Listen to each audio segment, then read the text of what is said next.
the season for all of us to be united. Season ene tuita fenna okukolera awamu To defend what we believe in. tulwanirire ebyo bye To tukkiririzaamu. defend what is written in the Bible. tulwanirire ebyo ebyawandiikibwa mu nnyiriri.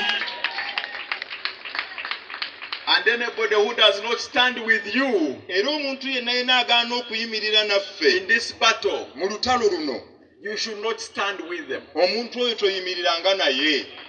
So I want to thank God Njagala okwebaza Katonda who has enabled me here. ansobozesezza wano. Your grace, you can see a humble person Ssebo olabira ddala omuntu omukakkamu who grew up as a double orphan, yakulanga mulekwa ow'abazadde ababiri, who has never seen a picture of his mother, talabanga ku kifaananyi kya maama amuzaala, to be requested to represent the president. naye ate oyo gwe balonze okukiikirira pulezidenti.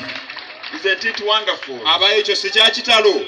Praise God. Mukama atenderezebwe.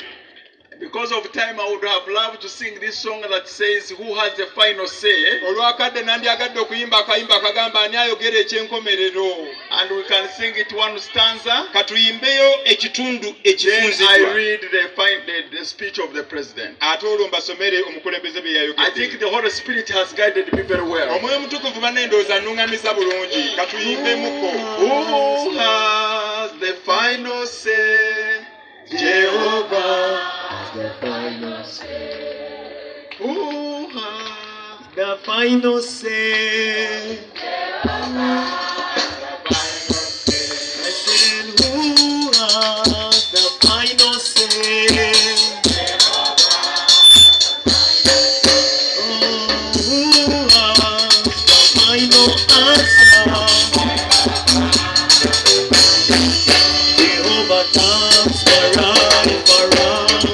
Jehovah comes for right. He makes a way. Jehovah comes for right. Jehovah comes for right. He makes a way when there seems no way. Jehovah has the final say. Amen, amen. Amina era amina. Let me and the media, Era ab'amawulire we are focusing on the speech of the president. bo bagenda kuteeka badde batadde tuteeka essira ku ebyo pulezidenti by'ayogedde. The other one was the guidance of the Holy Spirit. Biri omwoyo mutukuvu abadde atututte bino It was by'ebikulu. the inside part of the fellowship. Kali kabadde kaffe ka munda. Emeritus Bishop of South Buganda Diocese of the Pentecostal Churches of Uganda, ministers present, members of parliament, your grace and the clergy, all of you who are here, the Muslim leaders,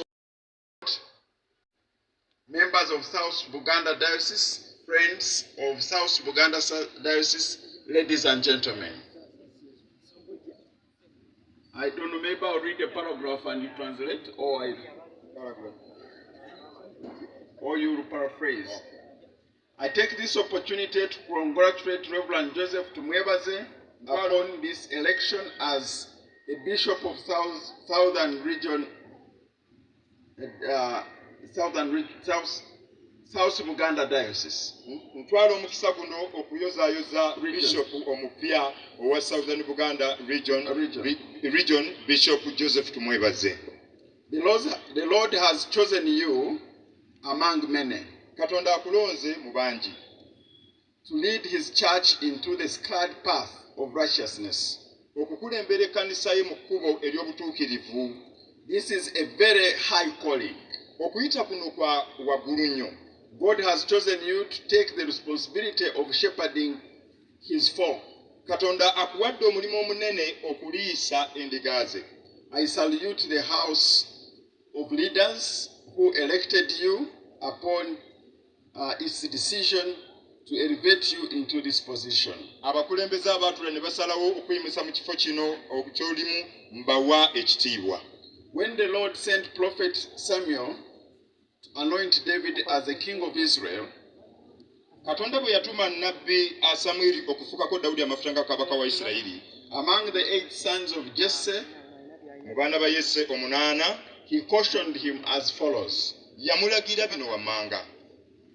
The Lord does not look at the things people look at. Katonda tatunuulira ebintu abantu bibateekako essira. People look at the outlook, appearance, abantu batunula okusinziira ku kifaananyi ky'okungulu, but the Lord looks at the heart. naye Mukama akebera mutima.